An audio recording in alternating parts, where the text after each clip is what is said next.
And what I want to show you tonight is the principle behind why they did Article 5 of the Constitution. And timeless principles, I think, are really good. And by the way, while we're here at Williamsburg, right down the road in Williamsburg, there is a founding father's home, George Mason. George Mason was one of the 55 individuals who wrote the Constitution of the United States. He's a delegate at the convention, but he's one of 16 individuals who refused to sign the Constitution. He would not sign it.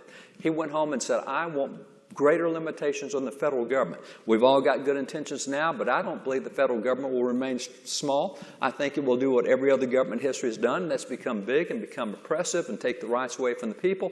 And so that's why he started calling for the addition of amendments to the Constitution, the Bill of Rights, specifically. He's actually known as the father of the Bill of Rights. The work he did is what resulted in having the Bill of Rights added to the Constitution to limit the role of the federal government.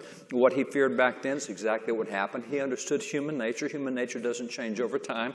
Even though they had the best of intentions, government has grown well beyond the limited scope that they all thought they had at that point in time. So when you look at George Mason, one of the things he did was back in May of 1776, he wrote the Virginia Constitution. Now, he wrote the Virginia Constitution 2 months before we signed the Declaration of Independence. So essentially, Virginia said, we're out of here. We're doing our own declaration. We're having our own Constitution. We're sitting aside the royal governor. We're doing our own. And in that, now Virginia's gone through several state constitutions. When they became part of the Confederacy, new constitution, coming back in after the Confederacy, new constitution. So they've had several constitutions, but nonetheless, they have kept in their Constitution throughout that time the statement that George Mason made. And so it's a terrific statement.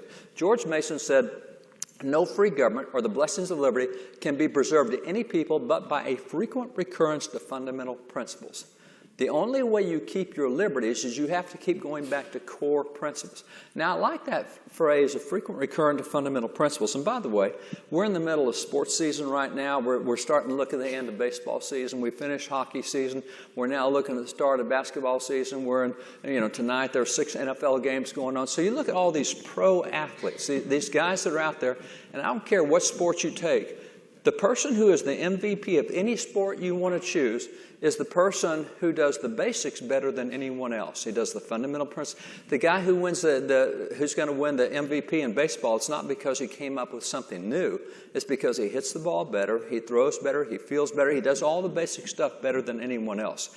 And that's the same with basketball and anything. It's a frequent recurrence to fundamental principles.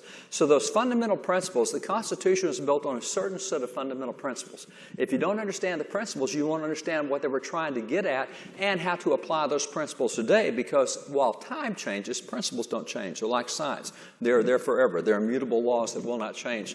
So as you look at those, what we want to do is, all right, Article 5. What does it represent? Why is it there? Why did they put that provision in the Constitution? What were they thinking? What did they anticipate might happen? Why is it there? And so let me see if I can take you through some of the 6 immutable principles of government that are 161 words.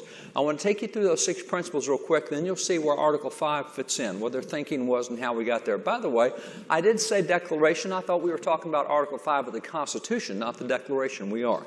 But you have to understand the Declaration to understand the Constitution.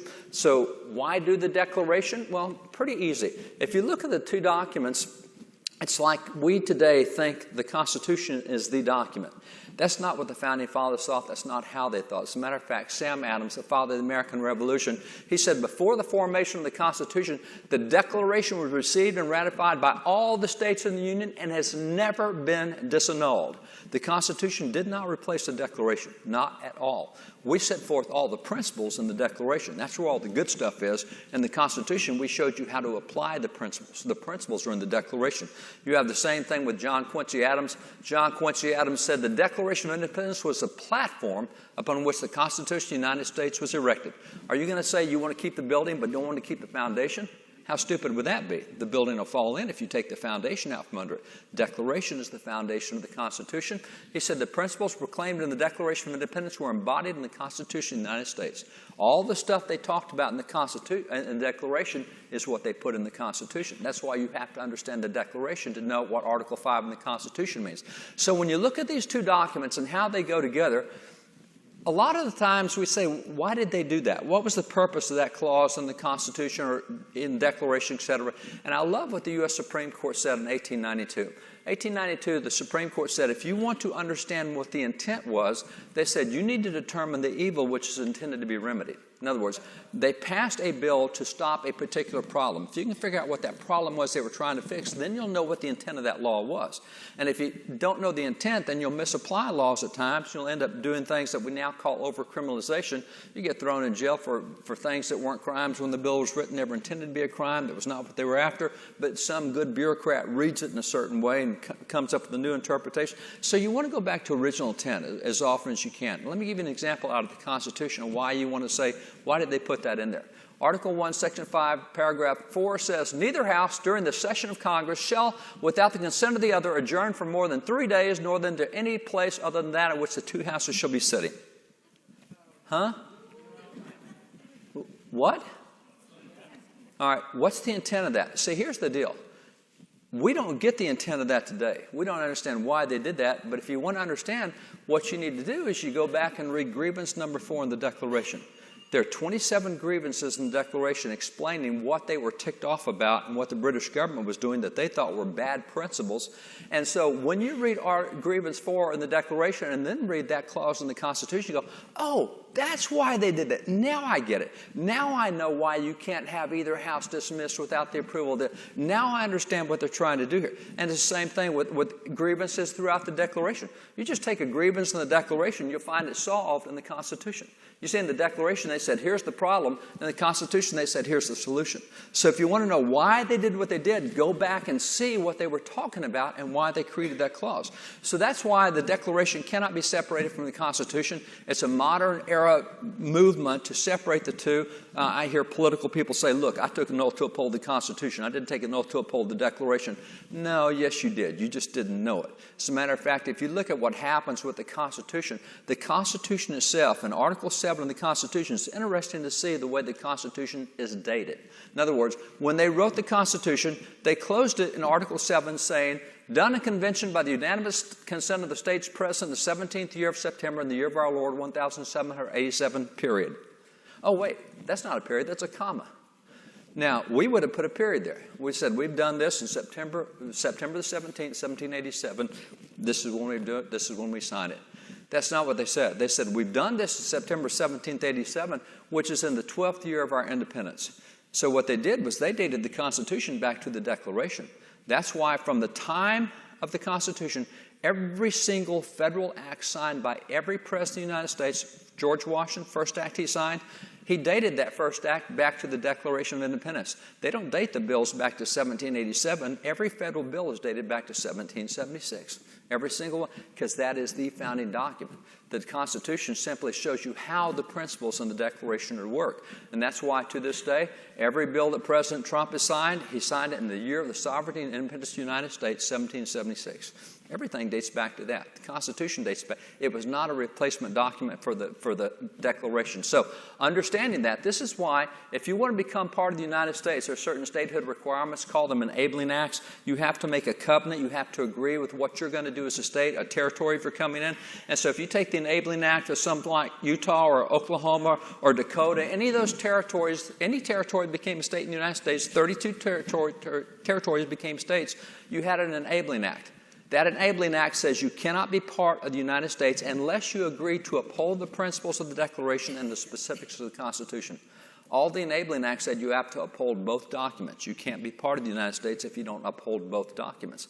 So we've always thought that this was the basis. And see, this is where if you don't understand the Declaration, you don't understand the principles we're contending for with Article 5. You got to know why we're doing what we're doing. U.S. Supreme Court, back in the day, it was really easy for them. They said the Constitution is but the body and letter of which the Declaration is the thought and the spirit. It's always safe to read the letter of the Constitution and the spirit of the Declaration of Independence. So those two things are not to be separated. Now, going back to the Constitution, going back to Article 5, how do we get the basis, the principles there? This is where we want to look at those 161 words, those 6 principles. Let me read those 161 words to you. You'll recognize them. Some of you may know them. It says very simply, when in the course of human events it becomes necessary for one people to dissolve the political bands which have connected them with another and to assume among the powers of the earth a separate and equal station to which the laws of nature and nature's God entitles them, a decent respect to the opinions of mankind requires that they should declare the causes which impel them to the separation. We hold these truths to be self-evident, that all men are created equal, that they're endowed by their Creator with certain unalienable rights, that among these are life, liberty, and the pursuit of happiness, that to secure these rights, governments are instituted among men, deriving their just powers from the consent of the governed, and whenever any form of government becomes destructive of these ends, it is the right of the people to alter or to abolish it and to institute new government, laying its foundation on such principles. Now, those 161 words just gave you 6 tick marks that you can put on your list. 6 things that they said, this is what government's supposed to do. Washington says, the fundamental principle of our Constitution requires that the will of the majority shall prevail. You have Thomas Jefferson, who started the other political party of the day, who said the same thing. He says, the will of the majority, the natural law of every society, is the only sure guardian of the rights of man. Now, this is the fundamental principle of the Constitution, which is why, by the way, they did not allow judges to make national policy, because that was not the consent of the governed. As a matter of fact, today, the judges are very good at turning over the consent of the governed. The laws that people pass, whether it be the 33 states that passed marriage laws, whether it be the states that are passing educational choice laws, whatever it is, the courts are saying, well, we're not elected, but you guys don't know what you really need, so let us tell you what you need. The Founding Fathers were explicit. As a matter of fact, there's the most frequently covered subject in the Constitution of the United States is how to get rid of activist judges. Did you know that? 6 clauses in the Constitution deal with how to get rid of activist judges. That's more than any other subject. That was a big deal to them. They did not want people who were unelected telling the citizens what their policies would be. So the consent of the governed was the will of majority rule, if you will. Now, let me take you through those first 5 principles, because I want you to see something here. Remember, the first one was absolute moral standard, fixed right and wrong that establishes absolute truth. There's a divine creator who gives inalienable rights. Government exists primarily to protect those rights, and the consent of the governed. Consent of the governed, which is the one we talk about today, the will of majority elections, that's number 5 on the list. Why? Well, because the consent of the governed doesn't matter when it comes to inalienable rights. Let's vote on whether there should be slavery. It really doesn't matter what your vote is on slavery. God said liberty is what we get. Let's vote on whether we can defend ourselves. No, vote doesn't matter. It can be 99-1, and I still have the right to defend myself whether people voted down or not. So you don't get to vote on inalienable rights. You also don't get to vote on moral rights and wrongs. Let's vote on whether rape should be a crime. No, that violates the laws of nature. Nature's God, and we don't vote on that. So we don't get to vote on moral standards, and we don't get to vote on inalienable rights. So what do we vote on? You can vote on whether the sidewalk should be 4 feet wide, 5 feet wide, or 6 feet wide. You can vote on whether the speed limit should be 45, 55, or if you're in Texas, 85 is our speed limit. We have a lot of fun there. You can vote on, but you don't get to vote on see, that's why it's number 5 on the list. People think the will of the majority is number 1 on the list. I get to set my own standards. No, this is how liberty works. This is why we've lasted 232 years, because we've had a set of principles that didn't change with every whim that came across. Now, here's the 6th and final one. Whenever any form of government becomes destructive of these ends, in other words, when a form of government says, well, we don't think there's rights and wrongs, and by the way, we don't think you should have the right to acknowledge God and your inalienable rights, we'll tell you what they are and what you can do with them, and it's all the same, and we don't exist primarily to protect your rights, you exist to serve us in government. Anytime government becomes destructive of these ends, anytime the will of the majority is no longer significant, it says it's the right of the people to alter or to abolish government and to institute new government, laying its foundation on such principles. So the 6th principle is, if the government doesn't do the first 5, you get to start a new one or change it. Now, we don't need a revolution every time government screws up. I mean, that's not what we're after. But there is a principle in the Declaration that says the people have the right to change and make changes to their government. See, this is what came into the Constitution as Article 5. Oh, back up here. That was Article 5. Article 5 says, hey, we recognize that there's going to be changes you need to make from time to time. Here's how you can do it. And see, one of the things the Founding Fathers understood is you don't let the body who's out of control be in charge of making the changes. So when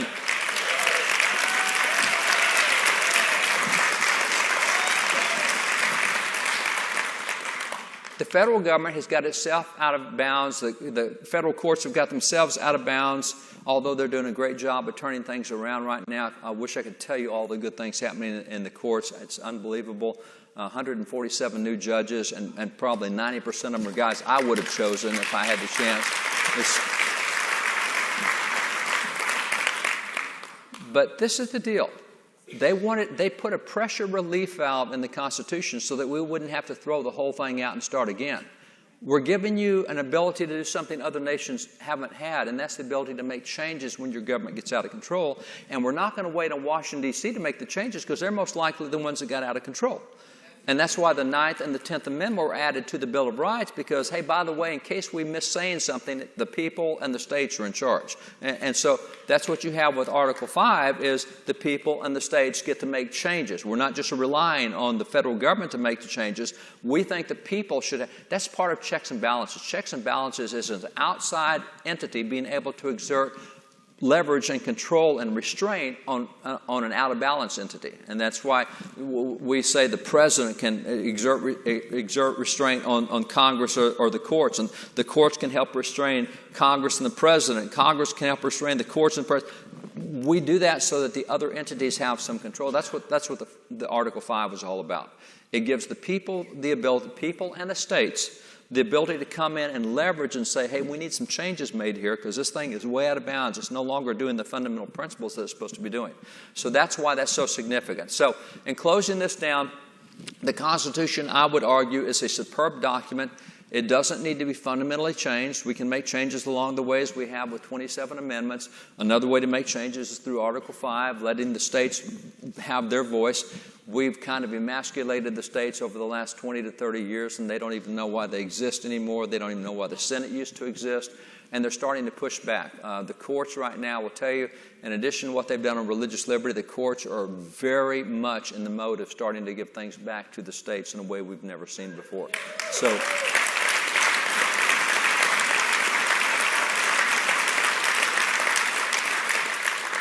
So we have more opportunity now for the states to be able to break up some of the stuff that needs to be broken up, and states and us as individuals working at that level. But I like the Constitution. I'll close with 3 quotes. George Washington said this. He said, "The Constitution is the guide which I will never abandon." Good move.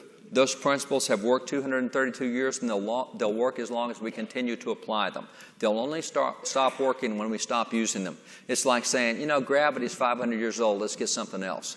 It's not going to happen. So as long as we use the principles, they're going to keep working. I love what Abraham Lincoln said about this. Abraham Lincoln said, "Don't interfere with anything in the Constitution. That must be maintained, for it is the only safeguard of our liberties."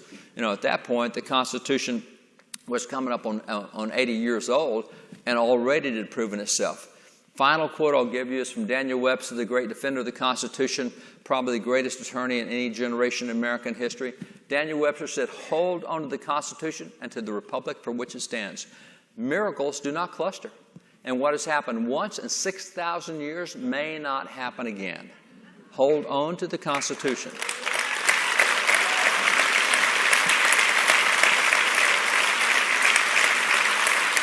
Mark, thank you guys.